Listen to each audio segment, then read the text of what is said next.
Collier. Thank you very much. Thank you very much. What a wonderful welcome. Thank you. Thank you so much. Yeah, that's right. My name's Mike Collier, and I'm going to whoop Dan Patrick. Are you going to help me? Let me start by asking a question. Does anybody in this room cherish democracy? Yeah. Do you cherish civility? Yeah. Do you cherish justice? Yeah. And freedom? Yeah. Yes. That's how I know I'm in the company of Democrats. Hello, Texas Democrats. I'm very proud to be here.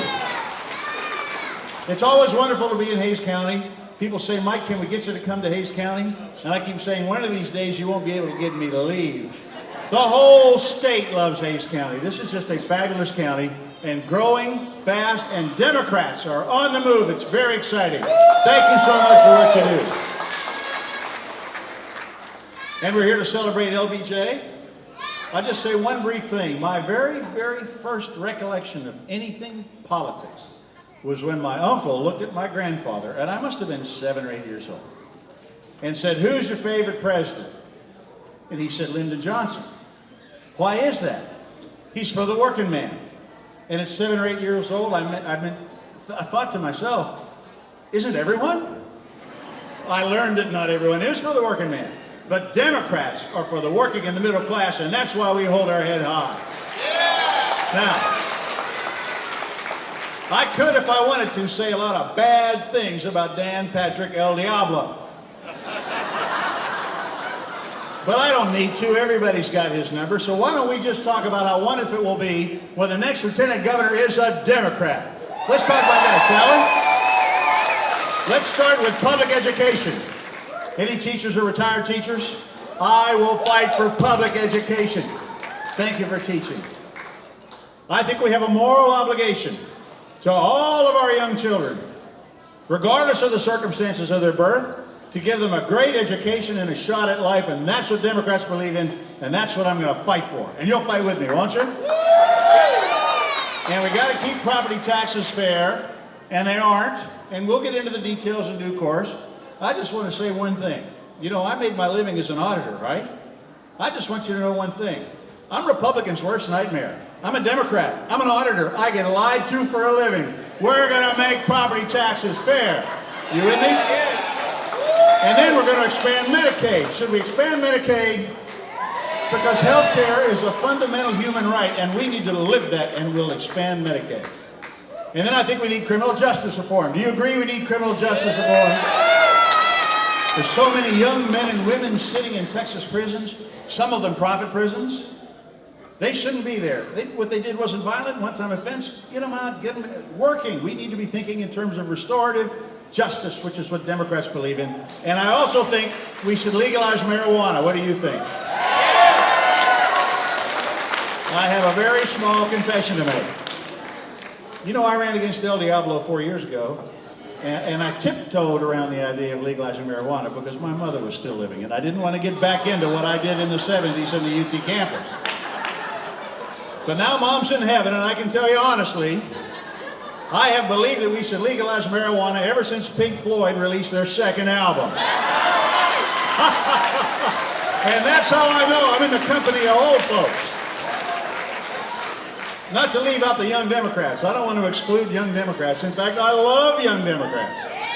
I'll explain to you Pink Floyd later.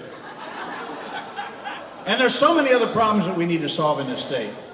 Have I left any out? Perhaps what have I left out? Oh yeah, we have to fix the damn grid. You agree? And while we're at it, we should lead the way in terms of climate change. Texas should be the leader in the energy revolution. And those two are inextricably linked, and I can't wait to get my hands on that problem. So we have a lot of problems that we haven't solved in this state. And we have leaders that refuse to work on the real problems. It seems that Dan Patrick feels like all he wants to do is sow hate and division in his culture wars. That is not what we want from a lieutenant governor. We want somebody to roll up our sleeves, be a Texan for once, and solve these problems. And that's what this is all about. And it's about something much more than that. Now, I ran 4 years ago, And we talked about the problems. They're getting worse. Add grid to it. We've got a lot of promises. But this is a very different time than it was 4 years ago. Because Democrats have to answer the call.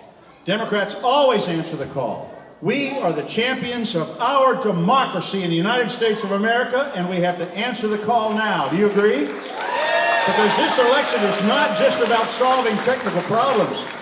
This is fundamental. This is about freedom and democracy. The freedom to vote is so important, and to have your vote counted. And for the LGBT community, the freedom to live and love as you wish in freedom, not as the legislature would have it. And perhaps most importantly for women, the freedom to make your own decisions and to control your own destiny, the freedom to be in charge of your health care. That's what this is about. And that's why we will win. I'm certain of it. And guess what?